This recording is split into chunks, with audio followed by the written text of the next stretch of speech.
मेरे सभी सम्मानित मदरसा आधुनिकरण शिक्षक साथियों को मेरा नमस्कार। मैं पंकज मिश्रा, मदरसा आधुनिक शिक्षक। दोस्तों, जैसा कि आप जानते हैं कि मदरसा आधुनिकरण शिक्षकों की समस्या इस समय काफ़ी गंभीर विषय बना हुआ है और इसी के समाधान के लिए जो शिक्षक जैसा हो सकता है वैसा सुझाव भी अपना देता है और प्रयास भी कर रहा है कि इस समस्या का समाधान कितना जल्दी हो सके। इसी कड़ी में एक शिक्षक साथी ने हमारे आज बहुत बेहतरीन सुझाव दिया है। उनके सुझाव का मैं समर्थन करता हूँ और उनका तहे दिल से धन्यवाद करता हूं कि ऐसे जागरूक शिक्षकों की आवश्यकता है जिनके बल पर ये मदरसा आधुनिकरण योजना चल सकती है। ऐसे शिक्षक अगर पहले से ही जागरूक हुए होते तो आज ये दशा हम लोगों की नहीं होती। अगर शिक्षक जागरूक रहते और उनके संगठन जागरूक रहते तो आज ये नौबत ही नहीं आती।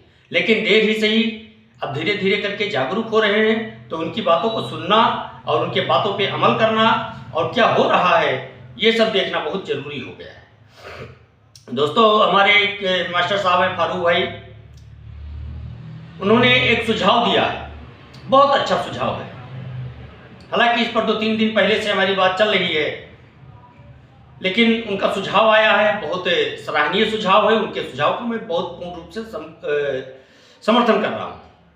उन्होंने अपने सुझाव में कहा है एजाज अहमद साहब, सिकंदर बाबा, समीउल्लाह साहब, इन सभी को मिलकर के इस समय जो मदरसा संशोधन हो रहा है, नियमावली में आधुनिकीकरण शिक्षकों को अगर जगह मिल जाता है तो ये हम लोगों के हक में बहुत अच्छा कार्य होगा। दोस्त, मैं आपके सुझाव की सराहना करता हूं और ऐसा होना चाहिए, क्योंकि काफी दिनों के बाद तो ये संशोधन हो रहा है, लगभग 20-22 साल के बाद। और इस संशोधन में, इस नियमावली में अगर मदरसा आधुनिकरण शिक्षक को शामिल किया जाता है तो एक मजबूत आधार बन जाएगा, क्योंकि ये समय समय पर इसकी मांग होती आई है और ये मांग अभी तक सरकार ने हम लोगों की पूरा नहीं की थी। इस समय गोल्डन चांस है। हम अपने शीर्ष नेतृत्व से कहना चाहेंगे कि फारूक भाई के मैसेज का सम्मान करें और उनके सुझाव का सम्मान करें, उस पर विचार करें और विचार करने के बाद में इस पर फैसला करें, और वो भी फैसला बहुत जल्दी से जल्दी करना होगा। क्योंकि जैसा कि मैंने पूर्व में ही बता दिया है, पहले ही बताया आप लोगों को कि जनवरी में ये संशोधन बिल रखा जाएगा कैबिनेट की बैठक में, और हो सकता है कि ये पास हो जाए और पास होने के बाद में फरवरी में इसका बजट भी अलॉट किया जाएगा। दोस्तों, मैं अपने शीर्ष नेतृत्व से एक निवेदन करना चाहता हूं कि जो शिक्षक साथी अपना अपना सुझाव दे रहे हैं उस पर विचार जरूर करें। विचार करके और यथाउचित जो हो सके उसको करने का प्रयास करें। और ये होने भर का है, कहने से काम नहीं होगा, हल्ला मचाने से काम नहीं होगा, ये काम करना पड़ेगा तभी होगा।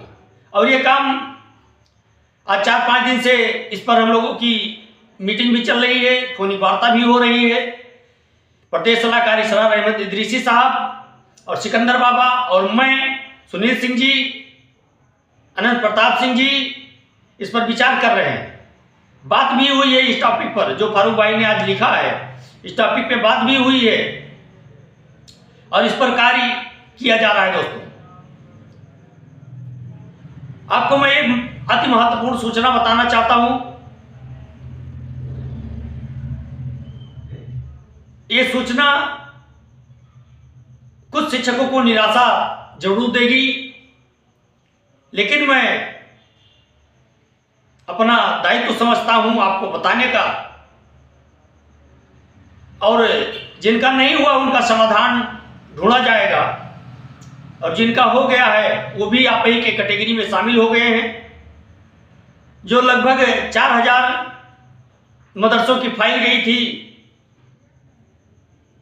उसमें से 536 मदरसों को जगह दी गई है दोस्तों, और 536 वो मदरसे हैं जो पूर्व से ही अधिकारियों की चाटुकारिता करते रहे, और अधिकारियों की चाटुकारिता करके अपने नातेदार, रिश्तेदार और अपना जिन जिन मदरसों से उनको 2 लाख, 2.5 लाख, 3 लाख रुपए मिले हैं, उनको उन्होंने उसमें सम्मिलित कराया है। बाकी को ठंडे बस्ते में रख दिया गया, आपकी फाइल को कूड़ेदान में डाल दिया गया है। अब उन शिक्षकों को यह चाहिए कि जिनको अभी तक एक पैसा नहीं मिला है, ना राज्यांश मिला है, ना केंद्रांश मिला है, उनकी फाइल अधिकारियों ने कहा कि मैंने भेज दिया है, उनको जाकर के निदेशालय में पता करना चाहिए। मेरे पास लिस्ट भी है, मैं लिस्ट भी आप लोगों को इस स्क्रीन पर दिखाऊंगा। 536 मदरसों का लिस्ट भी जिले वाइज मेरे पास है, ये मुझे मिला है। और मैं आप लोगों को लिस्ट जिले वाइज नाम भी बताऊंगा, मदरसे का भी मैं नाम बताऊंगा कि कौन कौन से मदरसे हुए हैं। इसमें ज़्यादातर मदरसे वही हुए हैं जो अधिकारियों को शुद्ध देसी घी और सेल्हा चावल, शुद्ध अरहर की दाल, इस सब चीजों की व्यवस्था करवाते थे, उनका हुआ है।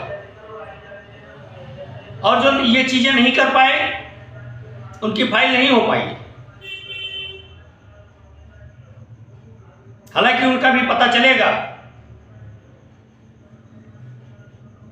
क्योंकि आप ही के बीच का एक मामूली साधारण सा इंसान इसके पीछे पड़ा हुआ है और वो इस चीज को फाइनल भी कराएगा। मैं अभी नाम नहीं बताना चाहता, नाम इसलिए नहीं बताना चाहता हूं, हालांकि उसका कोई कुछ कर नहीं पाएगा, लेकिन फिर भी मैं नाम गोपनीय रखना चाहता हूं अभी। और 4000 मदरसों में 536 मदरसों की जो फाइल हुई थी, उसका भी निर्णय आने वाला है दोस्तों। और ये चीज जान लीजिएगा कि ये अधिकारियों की उदासीनता है। जब केंद्र सरकार ने प्रस्ताव मांगा तो इन्होंने उस प्रस्ताव को जीरो दिखाया कि अब हमारे यहां कोई प्रस्ताव बाकी नहीं बचे हैं। और जबकि 4000 में 536 ही हुए थे, बाकी के मदरसे पड़े हुए थे दोस्तों, लेकिन इन्होंने उसमें भी शून्य दिखाया। और आज अगर मदरसा आधुनिकीकरण शिक्षकों की समस्या का समाधान नहीं हो पा रहा है तो उसमें बहुत बड़ा रोल अधिकारियों का और एडेड मदरसा के अगुवाकारों का है, जैसा कि कल मैंने बताया था। वो हमेशा से आपके विरोध में रहे हैं और ये चीजें स्वतः आप लोगों के सामने आ जाएंगी, उसमें कहने की कोई बात नहीं है। लेकिन जो जानकारियां मिलती है उसको आप तक पहुंचाना मेरा फर्ज है, मैं अपना कर्तव्य समझता हूं, इसलिए मैं पहुंचाता हूं। दोस्तों, कुछ और कदम उठाए गए हैं एकता टीम की तरफ से, आप लोगों की पैरवी की जा रही है, बराबर संघर्ष जारी है। और एकता टीम के प्रदेश अध्यक्ष हर गतिविधि पर अपनी नजर गड़ाए हुए हैं, हर संभव प्रयास कर रहे हैं कि आपकी समस्या का समाधान कैसे निकाला जाए। चाहे मंत्री जी से फोनिक वार्ता हो या मिलकर के बातचीत किया गया हो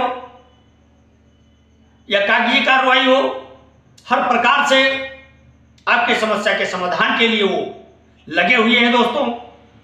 और विश्वास रखिए कि आपकी समस्या का समाधान बहुत जल्दी होगा, आपका बकाया भी मिलेगा और आपका स्कीम भी चलेगा। लेकिन पहली प्राथमिकता यह है कि जो संशोधन हो रहा है उस पर नजर बनाए रखने की है। उस पर क्या हो रहा है आधुनिकीकरण के लिए, क्या एडेड मदरसा वाले गुल खिला रहे हैं? क्योंकि एडेड मदरसा वाले इस समय बराबर लगे हुए हैं और वो कामिल और फाजिल की डिग्री के लिए लगे हुए हैं, आपके आधुनिकीकरण के लिए नहीं लगे हैं।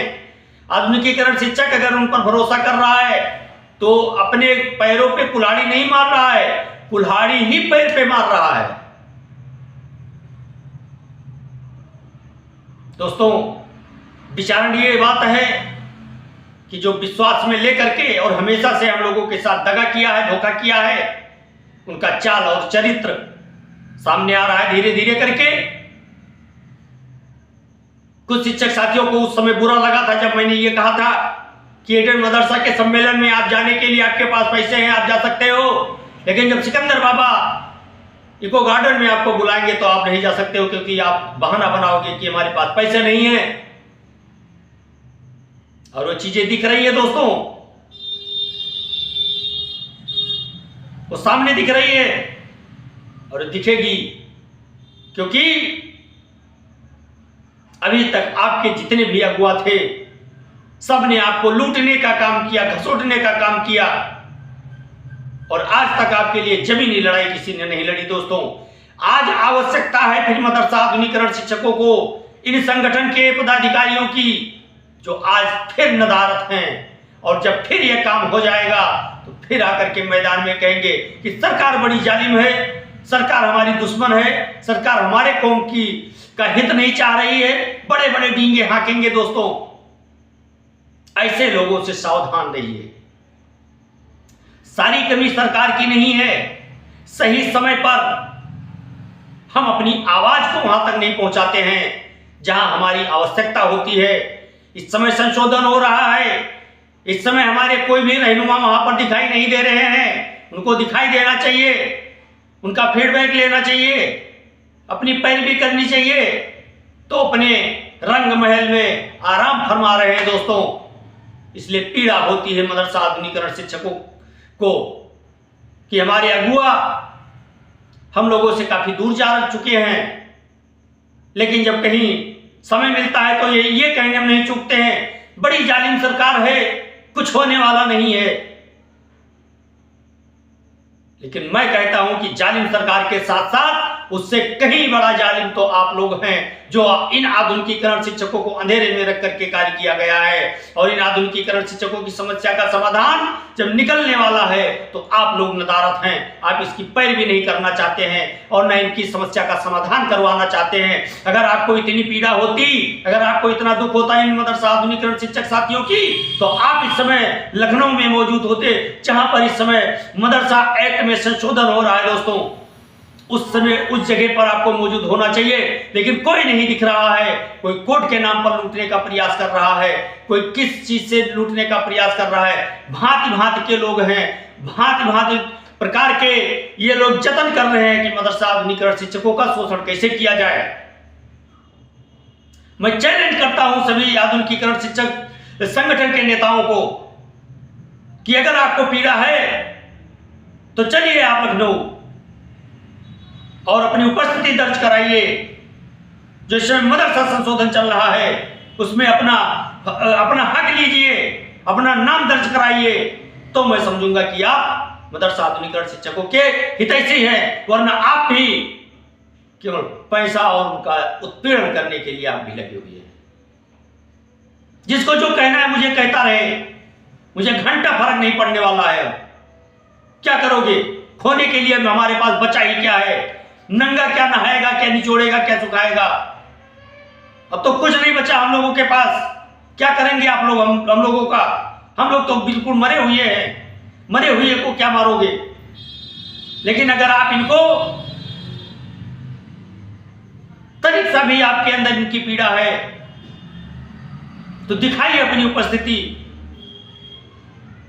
और जाइए विभाग में और देखिए कि आपके लिए क्या हो रहा है, क्या नहीं हो रहा है। सवाल करिए आंखों में आंखें डालकर।